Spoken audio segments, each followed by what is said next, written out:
Okay, good day guys.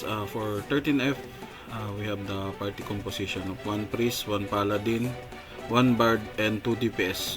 Sa ngayon, ang DPS namin is ako sniper, tsaka isang mastersmith. So, no, for our first goal, kailangan iluluro ng paladin namin yung si Barbara papunta kay Drake para mamatay siya. Bale, ang nakatulong dyan is yung bard namin. Pwede na ako mag chip shot dyan, mag DPS. Yan. Tapos na after mamatay si Barbara, kasi pag hindi namatay si Barbara, magi-skill siya ng parang tsunami. So pwede maubos yung, mabawasan yung reso natin. 10 lang kasi yung reso natin dyan. So yun, pag namatay na si Barbara, DPS na lang yan hanggang matapos yung run. So ayan na. Ayan, DPS lang tayo dyan hanggang matapos yan. So ayan, 64% na. Ayan pa pala, meron pa kayong iiwasan dyan. Although hindi masyadong kita gawa nga ng white smoke, merong mga apoy dyan. Hindi kasi natin kaya tayuan yan, tsaka ng mga DPS. Pati nung tangke, kapag meron yung apoy, kaya sa iwas-iwasan nyo konti. Ilag-ilagay konti. Ayun, nagkamali yung bard namin. Napindot niya yata doon. So, napalayo siya sa amin. Nawalan kami ng buhay. Kapag nagkamali yung bard talaga minsan, nauubos buhay niya dyan. Ayan.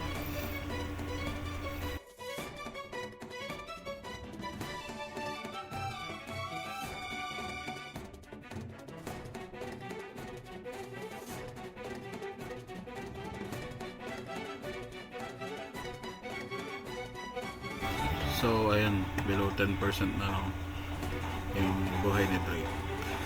So tapos natin yan.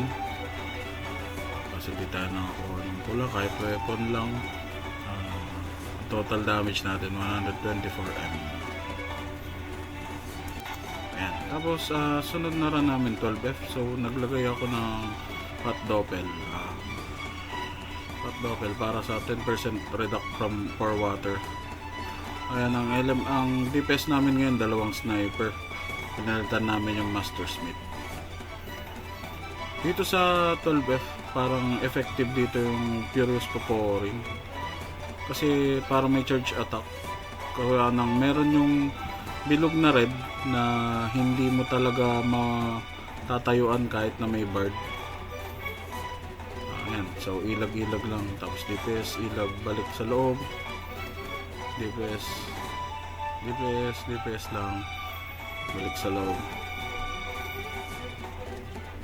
Tapos ilag-ilag, tapos balik sa bard. Ayan. Ilag-ilag, tapos balik sa bard. Dikit lang sa bard para hindi masyadong masakit yung damage. Chance pa mabuhay sa mga explosion. Yan, tapos yan, out muna yan, antay lang muna hanggang matapos yung parang black na bubble niya. May mga bubbles dyan, pwedeng tirahan yan kasi nakakatanggal. May lason kasi, tatanggalin mo yung mga bubbles. One hit ako kasi ako yung nataunt.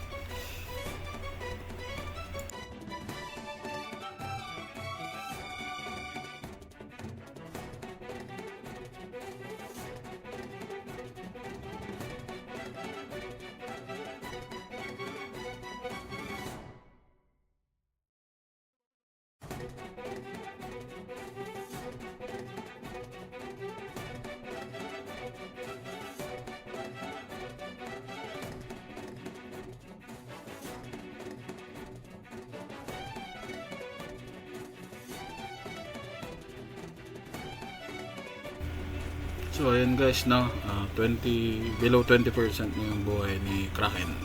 Ayan. Yan, iwasan nyo din yung mga apoy. Kasi yung mga apoy masakit yan. Mas magaling makapatay yan eh. Mamatay-matay pa talaga. Malambot talaga sniper. Ayan. So malapit na. Tapos natin yan. Pero hindi na naman nakakuha ng kahit anong pula. Yun lang guys. Thank you for watching.